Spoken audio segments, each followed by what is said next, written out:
ನಮಸ್ಕಾರ ಪ್ರಿಯ ವೀಕ್ಷಕರೇ, ಉಚ್ಚಿಷ್ಟ ಗಣಪತಿ ಚಾನಲ್ಗೆ ಸ್ವಾಗತ. ಈಗ ಒಂದು ವಶೀಕರಣ ಯಂತ್ರ ನಿಮಗೆ ತಿಳಿಸ್ತಾ ಇದ್ದೀನಿ. ವಶೀಕರಣ ಯಂತ್ರ ಅಂದರೆ ಒಂದಕ್ಕೆ ಅಲ್ಲ, ಎಲ್ಲ ವಿಧದಲ್ಲೂ ವಶೀಕರಣ ಬೇಕು ನಮಗೆ. ವಶೀಕರಣ ಅಂದರೆ ನಮಗೆ ಶತ್ರುಗಳನ್ನ ಅಕ್ಕಪಕ್ಕದಲ್ಲೇ ಇರ್ತಾರೆ, ಪಕ್ಕದ ಮನೆಯಲ್ಲೇ ಇರ್ತಾರೆ, ನಮಗೆ ಪಕ್ಕದಲ್ಲೇ ಇರ್ತಾರೆ, ಮನೆಯಲ್ಲೇ ಇರ್ತಾರೆ, ಹೊರಗಡೆನೂ ಇರ್ತಾರೆ. ಅಂಥವ್ರನ್ನ ಯಾವ ರೀತಿಯಾಗಿ ವಶೀಕರಣ ಮಾಡ್ಕೊಳ್ಳೋದು ಅನ್ನೋದು ನಿಮಗೆ ಹೇಳ್ತಾ ಇದ್ದೀನಿ ನೋಡಿ ಪ್ರಿಯ ವೀಕ್ಷಕರೇ. ಇಲ್ಲಿ ತೋರಿಸಿರೋವಂಥ ಯಂತ್ರನ ನೀವು ಒಂದು ಬೂರ್ಜ್ ಪತ್ರದಲ್ಲಿ ಬರಿಬೇಕು. ಯಾವ ರೀತಿ ಬರಿಬೇಕು ಅಂದರೆ, ಗೋರೋಜನದಿಂದ ನೀವು ಅದನ್ನು ಕಲಿಸ್ಬಿಟ್ಟು ಅದನ್ನು ನೀವು ಬರಿಬೇಕು. ಅದನ್ನು ಬರೆಯುವಾಗ ಒಂದು ತುಳಸಿ ಕಡ್ಡಿನೋ ಇಲ್ಲಾಂದರೆ ನೀವು ಒಂದು ತುಳಸಿ ಕಡ್ಡಿ, ದಾಳಂಬ್ರಿ ಕಡ್ಡಿ ತಗೊಂಡು ಬರಿಬೇಕು. ಬರೆದಾದ ನಂತರ ನೀವು ಅದನ್ನು ಬರೆದಾದ ನಂತರ ಅದನ್ನು ನಿಯಮದಂತೆ ಪೂಜಿಸಬೇಕು. ನಿಯಮಗಳಂತೆ ಯಾವ ರೀತಿಯಾಗಿ ಪೂಜೆ ಮಾಡಬೇಕು ಅನ್ನೋದು ತಿಳಿದಿದೆಯಲ್ಲ. ಅದಕ್ಕೆ ಬರೆದಾದ ನಂತರ ಅದಕ್ಕೆ ಪ್ರಾಣ ಪ್ರತಿಷ್ಠೆ ಎಲ್ಲ ಮಾಡಬೇಕು. ಪ್ರಾಣ ಪ್ರತಿಷ್ಠೆ ಎಲ್ಲ ಮಾಡಿ ಅದನ್ನು ಧೂಪ ದೀಪ ನೈವೇದ್ಯಗಳನ್ನು ಅರ್ಪಿಸಬೇಕು. ಅದ ನಂತರ ಯಂತ್ರವನ್ನು ನೀವು ಧೂಪ ದೀಪ ನೈವೇದ್ಯ ಎಲ್ಲ ಆದ ನಂತರ ಅದನ್ನು ಏನು ಮಾಡಬೇಕು, ನೀವು ಸಂಕಲ್ಪ ಹೇಳ್ಕೋಬೇಕು. ಸಂಕಲ್ಪನ ಹೇಳ್ಕೊಂಡು, ನಾವು ಈ ಕಾರ್ಯಕ್ಕಾಗಿ ಇಂಥವ್ರಿಗೋಸ್ಕರ ಮಾಡ್ತಿದ್ದೀವಿ, ಅವರು ನಮ್ಮ ಮಾತಿನಲ್ಲಿ ವಶವಾಗಿರಬೇಕು, ನಮ್ಮ ವಶವಾಗಬೇಕು ಅವರು ಅಂಥೇಳ್ಬಿಟ್ಟು, ನಿಮ್ಮ ಪಕ್ಕದ ಮನೇಲಿರ್ಬೋದು, ಆಚೆ ಮನೇಲಿರ್ಬೋದು, ಹೊರಗಡೆ ಇರ್ಬೋದು, ಆಫೀಸಲ್ಲಿರ್ಬೋದು, ಕೆಲಸ ಮಾಡೋ ಜಾಗದಲ್ಲಿರ್ಬೋದು, ನೀವು ಕೆಲಸ ಮಾಡ್ತಿರೋ ಜಾಗದಲ್ಲಿ ಯಾರಾದರೂ ಶತ್ರುಗಳಿರ್ತಾರೆ. ಅಂಥವ್ರನ್ನ ನಾವು ಯಾವ ರೀತಿ ಅವ್ರನ್ನ ನಮ್ಮ ವಶದಲ್ಲಿ ಇಟ್ಕೊಳ್ಳೋದು, ನಮ್ಮ ಮೇಲೆ ಯಾವಾಗೂ ಜಗಳಕ್ಕೆ ಬರೋರನ್ನ, ಕಾದಾಟಕ್ಕೆ ಬರೋರನ್ನ ಹಿಂಗೆ ನಾವು ವಶದಲ್ಲಿ ಮಾಡ್ಕೊಳ್ಳೋದ್ರಿಂದ ಯಾವತ್ತೂ ಅವರು ನಮ್ಮ ಮೇಲೆ ಜಿದ್ದನ್ನು ಸಾಧನೆ ಮಾಡಲ್ಲ. ನಮಗೆ ಶತ್ರುಗಳು ಅನ್ನೋದೇ ಇರೋದಿಲ್ಲ. ಇದರಲ್ಲಿ ನೀವು ಕಳ್ಕೊಳ್ಳೋವಂಥದ್ದು ಏನೂ ಇಲ್ಲ.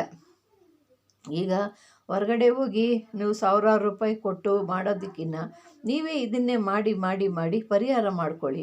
ಇದರಿಂದ ನಿಮಗೆ ಎಷ್ಟೋ ಅನುಕೂಲತೆ ಆಗುತ್ತೆ.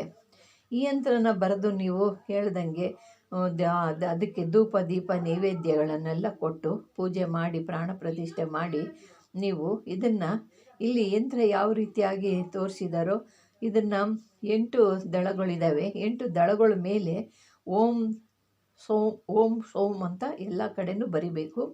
ದೇವದತ್ತ ಅಂತ ಬರೆದಿರೋ ಜಾಗದಲ್ಲಿ ನಿಮ್ಮ ಶತ್ರುನ ಹೆಸರನ್ನ ಬರ್ಕೋಬೇಕು. ದೇವದತ್ತ ಅಂತಿರೋ ಜಾಗದಲ್ಲಿ ನಿಮ್ಮ ಶತ್ರು ಹೆಸರನ್ನ ಬರ್ಕೋಬೇಕು. ಬರೆದು ಅದನ್ನು ನೀವೇನು ಮಾಡಬೇಕು ಅಂದರೆ, ಪೂಜೆ ಎಲ್ಲ ಮಾಡಿಬಿಟ್ಟು ಆದ ನಂತರ ಯಂತ್ರನ ಒಂದು ದಾರದಲ್ಲಿ ಸುತ್ತಿಡಬೇಕು. ಸುತ್ತಬಿಟ್ಟು ಎಲ್ಲ ಆದ ನಂತರ ಅದಕ್ಕೆ ಅರಿಶಿನ ಕುಂಕುಮ ಎಲ್ಲ ಇಟ್ಟುಬಿಟ್ಟು ಶುದ್ಧವಾಗಿರೋಂಥ ಜೇನುತುಪ್ಪದ ಬಾಟ್ಲಿ ಒಳಗೆ ಈ ಯಂತ್ರನ ಹಾಕಬೇಕು. ಯಂತ್ರನ ಹಾಕೋದ್ರಿಂದ ನಿಮ್ಮ ಶತ್ರುಗಳು, ಈ ಯಂತ್ರದ ಪ್ರಭಾವದಿಂದ ಶತ್ರುಗಳು ನಿಮ್ಮ ವಶವಾಗ್ತಾರೆ. ಯಂತ್ರದ ಮಧ್ಯದಲ್ಲಿ ನೀವು ದೇವದತ್ತ ಅನ್ನೋ ಸ್ಥಳದಲ್ಲಿ ನಿಮ್ಮ ಶತ್ರು ಯಾರು ಇದ್ದಾರೋ ಅವ್ರ ಹೆಸರು ಬರೀರಿ. ಅವ್ರು ಬರೆದ ತಕ್ಷಣ ಅವರು ನಿಮಗೆ ಎಲ್ಲ ನಿಮ್ಮಲ್ಲಿ ವಶವಾಗ್ತಾರೆ.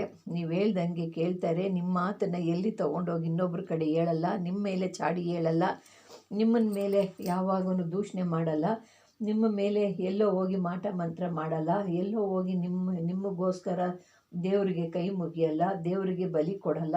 ಇಂಥ ಕೆಲಸಗಳೆಲ್ಲ ಶತ್ರುಗಳು ಮಾಡ್ತಾ ಇದ್ದಾರೆ ಅಂದಾಗ ನೀವು ಈ ಥರ ತಂತ್ರ ಮಾಡಿಕೊಂಡು ನೀವು ಶತ್ರುಗಳು ಮುಂದೆ ಹೋಗಿ ಮಾಟ ಮಂತ್ರ ಮಾಡಿಸೋದು, ದೇವರಿಗೆ ಬಲಿ ಕೊಡೋದು, ಇಂಥವೆಲ್ಲ ಮಾಡಿಕೊಂಡು ಮನೇನ ಹಾಳು ಮಾಡ್ಕೊಳ್ಳೋಕ್ಕಿಂತ ಈ ರೀತಿಯಾದಂಥ ಕೆಲಸ ಮಾಡಿಕೊಂಡು ನಿಮ್ಮ ಮನೇನ ನೀವು ಕಾಪಾಡ್ಕೊಳ್ಳಿ.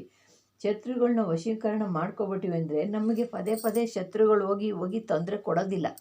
ಅದರಿಂದ ನಿಮಗೆ ವಿಧದಲ್ಲಿ ಹೇಳ್ತಿದ್ದೀನಿ, ನಿಮ್ಮ ಕಷ್ಟನ ನೀವೇ ಪಾರು ಮಾಡ್ಕೊಳ್ಳಿ. ಅತಿ ಸುಲಭವಾದಂಥ ಖರ್ಚಿನಲ್ಲಿ ಈ ರೀತಿ ಮಾಡಿಕೊಂಡು ನಿಮ್ಮ ಮನೇನ ರಕ್ಷಣೆ ಮಾಡ್ಕೊಳ್ಳಿ.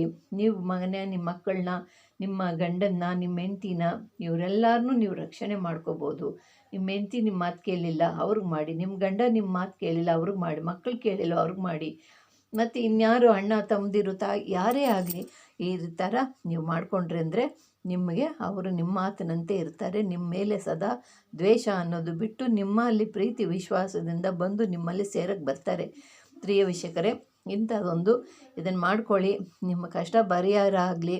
ನಿಮಗೆ ಇನ್ನೂ ವಿಧವಾದಂಥ ಯಂತ್ರಗಳನ್ನ ನಾನು ತಿಳಿಸ್ತೀನಿ, ಮಾಡ್ಕೊಳ್ಳಿ. ಜೀವನಕ್ಕೆ ಯಾವ್ಯಾವುದು ಬೇಕೋ ಅವೆಲ್ಲ ನಿಮಗೆ ತಿಳಿಸ್ತಾ ಇದ್ದೀನಿ. ಪರಿಹಾರ ಯಾವ್ಯಾವ್ದು ಬೇಕೋ ಅದನ್ನೆಲ್ಲ ತಿಳಿಸ್ಕೊಡ್ತಾ ಇದ್ದೀನಿ. ಪ್ರಿಯ ವೀಕ್ಷಕರೇ, ನಿಮ್ಗೆ ಇಷ್ಟವಾದರೆ ಲೈಕ್ ಮಾಡಿ, ಶೇರ್ ಮಾಡಿ, ಸಬ್ಸ್ಕ್ರೈಬ್ ಮಾಡಿ. ನಮಸ್ಕಾರ.